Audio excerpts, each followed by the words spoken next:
Oke, saya jelaskan dulu aja.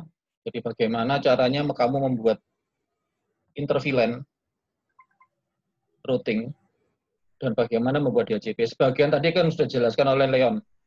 Itu sudah benar. Sudah benar. Nanti saya jelaskan lagi supaya kamu lebih jelas. Ini saya rekam, ya berarti nanti kalau butuh sesuatu boleh kamu ambil, kamu lihat lagi.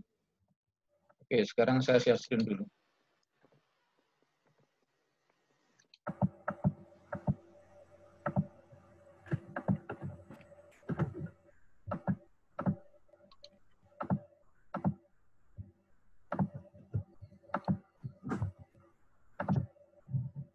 Oke ya, selamat siang. Salam damai sejahtera, sehat sejahtera semuanya. Jadi, ya, ini akan saya jelaskan dulu. Setelah melanjutkan yang kemarin, kamu sudah bisa melakukan VLAN antara VLAN 10 dengan VLAN 20 pada dua switch. Hari ini yang kita bahas adalah bagaimana kalau VLAN itu mau kamu routingkan. Jadi artinya antara VLAN 10 dan VLAN 20 bisa berkomunikasi. Itu namanya inter-VLAN routing.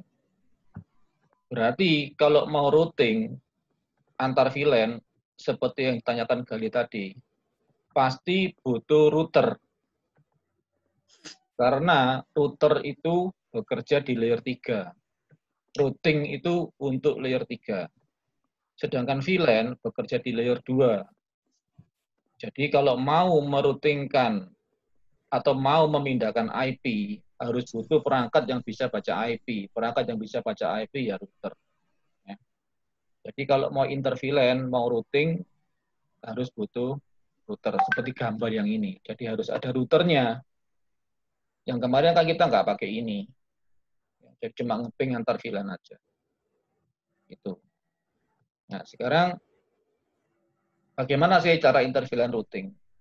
Ya, intinya adalah supaya VLAN, kalau yang dalam sini, supaya VLAN 2, VLAN 3, atau VLAN 4 ini bisa saling berkomunikasi. Yang kemarin hanya bisa VLAN 2 ya dengan VLAN 2, VLAN 3 hanya dengan VLAN 3. Seperti yang sudah kamu coba dengan tugas yang kemarin itu. Nah, sekarang, gimana sih caranya membuat inter-VLAN routing? Cara pertama yang paling gampang adalah kamu sediakan sebuah router. Ya, nanti bisa kamu coba. Kan router itu ada banyak interface. Satu interface masukkan ke aksesnya dosen, satu interface kamu masukkan ke aksesnya mahasiswa. Jadi ini adalah inter-VLAN menggunakan akses port. Ini loh, ya. Dia menggunakan akses port yang sudah kamu definisi kemarin, yang kita definisi kemarin kan 10, port 10 di switch sampai dengan 19 itu untuk mahasiswa toh. Ya berarti yang ini nanti masukkan ke yang punyanya portnya mahasiswa di sini. Jadi antara 10 sampai 19. Tapi yang untuk dosen masukkan di atasnya nomor 20. Tahu ya? Jadi ini jadi semacam PC. Separuh badannya ikut punyanya dosen, separuh badan ikut punyanya mahasiswa. Tapi kamu harus ngolor 2 kabel. Artinya di interface-nya butuh 2 interface. Ya. Ini cara pertama. Jadi gampang. Caranya adalah yang interface fast Ethernet 00-nya kamu masukkan ke portnya yang untuk VLAN yang sesuai. Dalam hal ini fast Ethernet 00-nya saya masukkan ke mahasiswa. Nah, berarti dia kasih nomornya saya kasih 192.168.10.1. Terus yang fast Ethernet 01 saya gunakan sebagai aksesnya untuk dosen. Maka saya masukkan ke port antara port 20 sampai 24. Silakan dipilih yang kosong yang mana. Saya kasih 20.1. Berarti fast Ethernet 00 saya pakai, fast Ethernet 01 saya pakai. Terus kemudian semua PC di mahasiswa harus mengarah ke gateway ini. Semua PC di dosen harus mengarah ke gateway yang ini. Maka dengan demikian, router itu sudah berfungsi sebagai penghubung jembatan antara VLAN 10 menuju ke VLAN 20. Berarti ya? Jelas apa gak ini? Nih, ya. Jadi, dia ini sebagai akses. Seperti PC-PC di sini, kode statusnya. Jadi saya di switch, saya tidak ngubah apa-apa. Itu cara pertama. Cara yang lain untuk melakukan inter-VLAN routing tetap menggunakan router. Tapi saya tidak ambil dari port aksesnya, tapi saya ambil dari port terangnya. Nah, seperti yang tadi dijelaskan Leon itu. Jadi, ini saya masukkan ke terang. Kemarin kan kita buat terang hanya port nomor 1 yang kita buat terang. Ya, berarti kalau saya butuh begini, port nomor 2 di sini saya jadikan terang. Supaya apa? Supaya VLAN-nya bisa lewat sini, baik VLAN 10 maupun VLAN 20 bisa lewat sini. Dan bisa router ini baca. Ya. Jadi yang masuk sini kan VLAN 10 sama VLAN 20. Nah, sekarang bagaimana setupnya? Setupnya pertama adalah di switch 1 yang sebelah kanan, fast Ethernet 02-nya kamu jadikan terang dulu. Untuk 10 dan 20. Coba ya, saya masukkan ke anu dulu. Saya pindah ke share screen-nya. Saya pindah ke paket tracer saya. Ini paket tracerku, kok belum jalan. Kok belum jalan sih. Saya pindah ke screen dulu aja.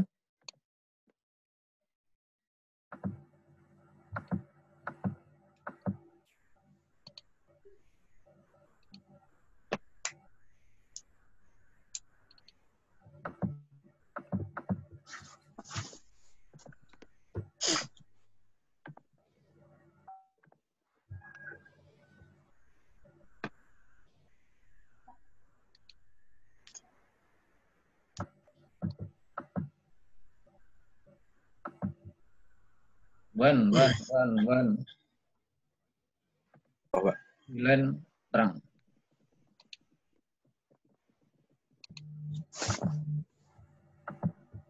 Oke, kelihatan ya? Nah, dari sini nanti berarti ini saya masukkan ke fast Ethernet 2, saya jadikan terang.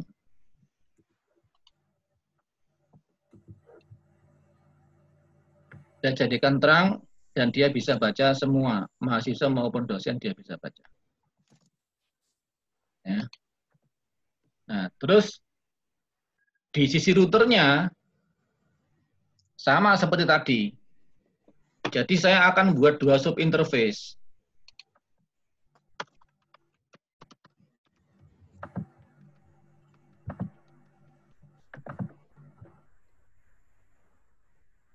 Nah, saya buat 2 sub interface. Saya kasih nama titik 10 sama titik 20 supaya saya gak jumbo sama nanti gak bingung sama VLAN-nya ya. Yang fast Ethernet 0.10 saya encap dengan .1Q dengan VLAN nomor 10. Saya kasih IP address 10.1 .mas 255. Demikian juga yang di nomor fast Ethernet 00 yang untuk sub interface 20. Saya encap dengan .1Q 20, saya kasih IP 20.1. Ya cukup begitu, berarti sekarang fast Ethernet 00 saya akan punya 2 nomor IP, yaitu 10.1 dan 20.1. Nah, dengan demikian, di sini akan ada 2 IP, berarti semua informasi yang untuk ke VLAN 20 dia bisa, ke VLAN 10 dia bisa. Semua akan mengarah ke sini. Ya. Coba kalau kita buat sekarang mode simulasinya. Bentar. Kalau saya buat mode simulasi, ya, saya new dulu aja. Sorry. Saya cuma ngelihatkan ICMP sama ARP aja ya. Oke. Sekarang saya mau ping dari PC 0 sini ke PC 7 yang di sini. Ya, ini dia sudah pernah ARP, berarti kalian lihat ya. Nah, ini kan masuk toh. Masuk ke switch. Berarti inbound-nya masih berupa Ethernet. Yang keluar di sini kan mau masuk terang. Berarti sudah di tagging. Dia jadi .1Q. Dengan nomor filenya A. A itu kan 10. Dengan nomor filenya A. Dia menuju dari 10.100 menuju ke 20.201. Ya. Nah, berarti yang di sini sudah terang, sudah .1Q. Jalan terus. Kemana dia? Dia ke router. Karena itu kan pindah VLAN.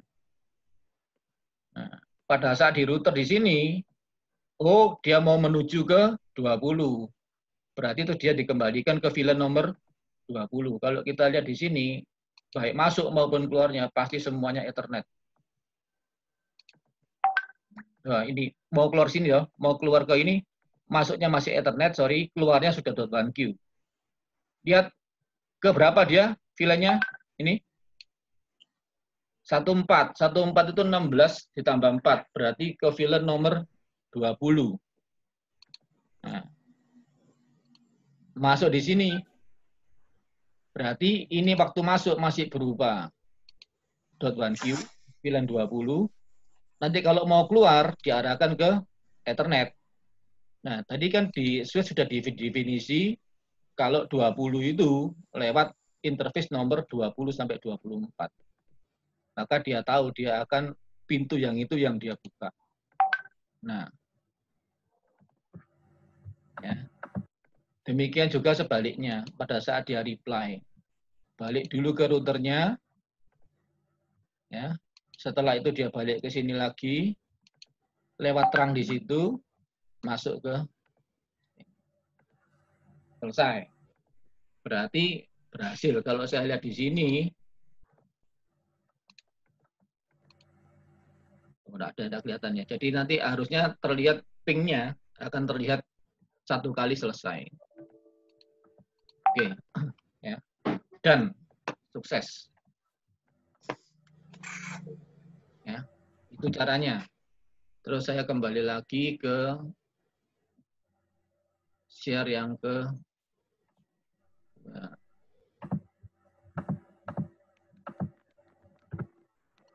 nah, share yang PPT saya. Mana PPT?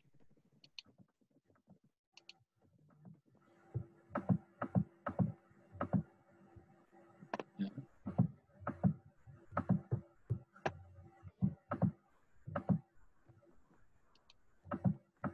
Oke. Ya. Jadi switch satunya yang sebelah kanan akan saya rubah menjadi terang dulu untuk VLAN 10 dan VLAN 20. Routernya di router, saya create VLAN database-nya dulu untuk nomor 10 dan 20. Dari router ada database mendefinisikan 10 itu mahasiswa, 20 itu dosen. Ya. Terus kemudian saya bikin sub interface titik 10 dan titik 20. Ini kalau kita lihat di siorannya itu seperti ini potongannya. Ya. Itu cara pertama yang tadi pakai akses. Cara kedua kita gunakan trunk port-nya. Nah, untungnya apa pakai trunk port? Apa untungnya kira-kira? Apa untungnya? Interface-nya cuma satu. Kamu tidak perlu dua kabel untuk menuju ke routernya, betul ya? Iya, Pak. Kabel. Jadi kamu tembakkan ke terangnya. Tapi routermu harus bisa encapsulate .1Q-nya. Ya, itu. Jadi itu cara interVLAN untuk menghubungkan VLAN 10 ke VLAN 20. Nah, sekarang gimana dengan DHCP? Gimana dengan DHCP? Kalau DHCP yang seperti Leon katakan tadi itu, berarti kita harus buat satu DHCP untuk satu VLAN. Kalau kita menggunakan DHCP server. Ya, tadi kan ini DHCP server untuk mahasiswa. Kan tempatnya kan di sini. Nanti untuk dosen saya letakkan di sini. Ya settingnya sama seperti buat DHCP biasa. Kamu kasih IP dulu DHCP servernya, kemudian kamu buat poolnya, untuk nomor IP berapa dia bisa kasih, gateway-nya berapa yang mau dikasihkan ke PC, selesai sudah.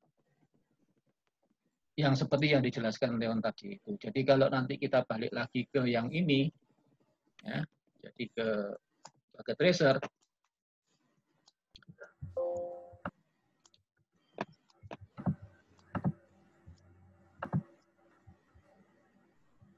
kan ya jadi pakai server ini. Nah, ya. Kalau di sini kita lihat nanti, ini kan saya pakai yang model akses toh, untuk routingnya. Nah, ini ya sama tadi, service-nya yang di DHCP, kita on-kan, kita buat pool-nya, saya kasih dia nomor 10 poin, gateway-nya 10 poin, saya beritahu kalau dia ngasihkan ke IP, IP-nya harus punya gateway 10.1. Nomor mulai 220 ke atas yang saya kasihkan. Nah, berarti nanti kalau ini sudah selesai, misalkan ini untuk mahasiswa, ya kan ini DHCP untuk mahasiswa akan 10 poin. Dia sendiri punya nomor berapa nih? 10.2 ya. Nah, misalkan ini aja, ini saya rubah nomornya, static, DHCP, klik, dia akan dapat nomor 221. Yang ini misalkan aja, saya rubah static dulu, request, dapat nomor 224. Ya, ya seperti itu. Kalau untuk dosen ya buat aja satu DHCP server di sini untuk dosen, masukkan aja ke port yang nomor 20 sampai 24 di switch-nya. Baik yang switch 0 maupun switch 1 enggak masalah. Ya.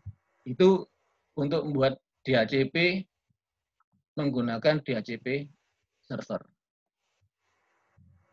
Nah, sekarang gimana kalau cara lainnya?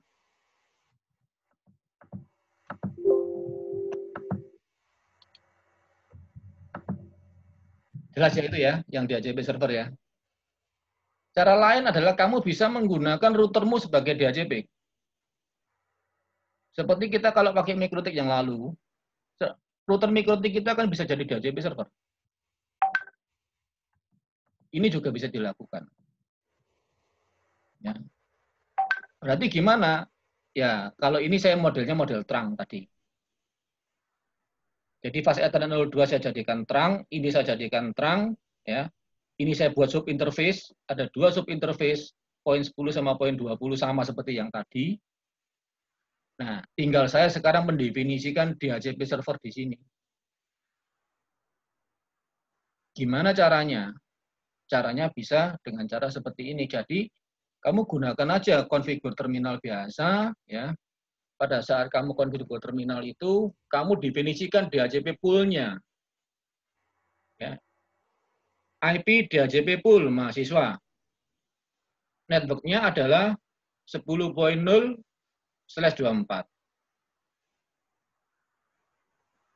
Kemudian default routernya kamu kasih tahu 10.1. Nanti yang bawahnya kamu buat DHCP pool untuk dosen. Network-nya 20.0 masking-nya ini, default routernya 20.1 di bawahnya lagi. Nah, ini ada kemudian kamu bisa ketik DHCP exclude address. Berarti adalah nomor-nomor IP yang tidak bisa dipakai oleh DHCP itu. Saya definisikan mulai 10.1 sampai 220. Berarti kalau DHCP nanti ngasihkan nomor ke klien, dia akan ngasihkan nomor mulai 221, 222, 223, dan seterusnya. Ya, itu. Ini kalau kita menggunakan router kita sebagai DHCP server. Ya. Nah, nanti kita coba. Ya, sekarang kita coba, kita lihat gimana sih settingannya.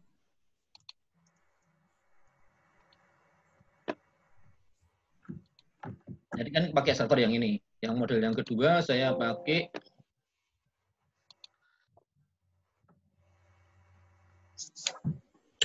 One.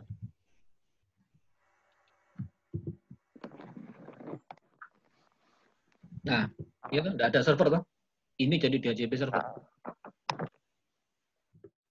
Kita tunggu sebentar, dia lagi on, dia lagi booting. Ya. Nah, kalau kamu lihat di sini, kamu siuran di sini.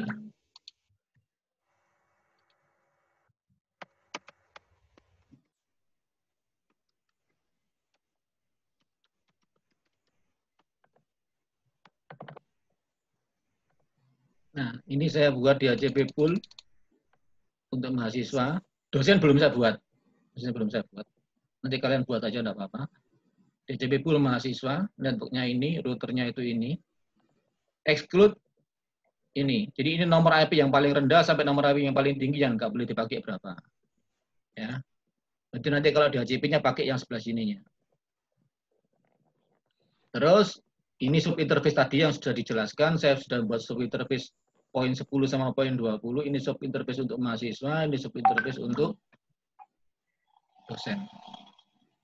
Ya, cuma itu. Selesai. Berarti nanti di mahasiswa sini saya bisa gunakan ini. Coba ya, kita coba ya sekarang. Ini. Ya. Ini kan masih statik 200. Tadi kan saya berikan 220 ke atas toh. Iya. Kalau saya ganti DHCP,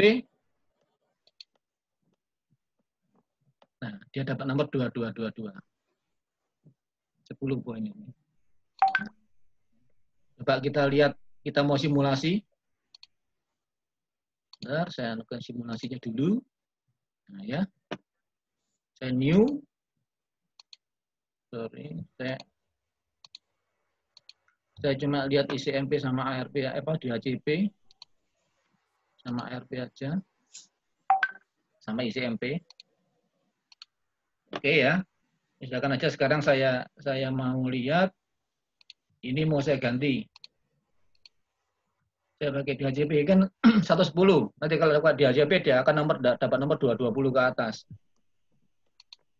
Ya. Kita lihat apa yang terjadi. Dia akan ARP dulu. Ya. Cuma ARP ke sisi mahasiswa aja. Ya. Setelah nanti ARP-nya datang, nah dia bisa lakukan DHCP. Tadi kan DHCP sudah dikasihkan di atas. Ini jawabannya. Nah, setelah ini dia sudah dapat nomor. Ya.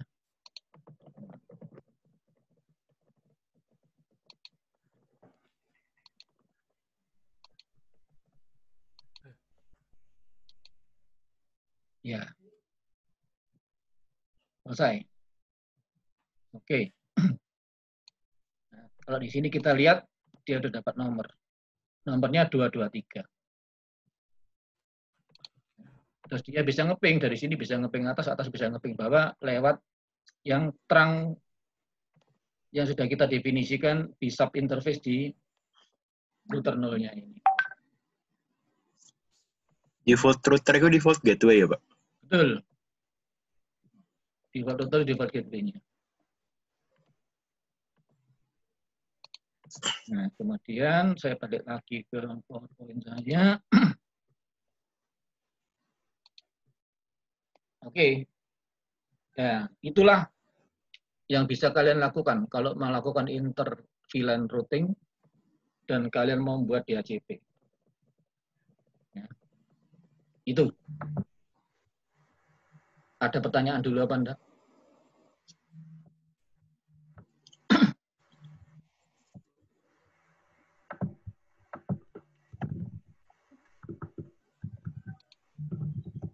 Ada pertanyaan? Yang lain?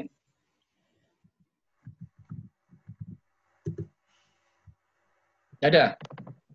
Ya wes, nanti ini saya recordingnya saya stop. Kalian bisa lihat nanti kalau mau butuh informasinya lebih detail bisa dilihat ya.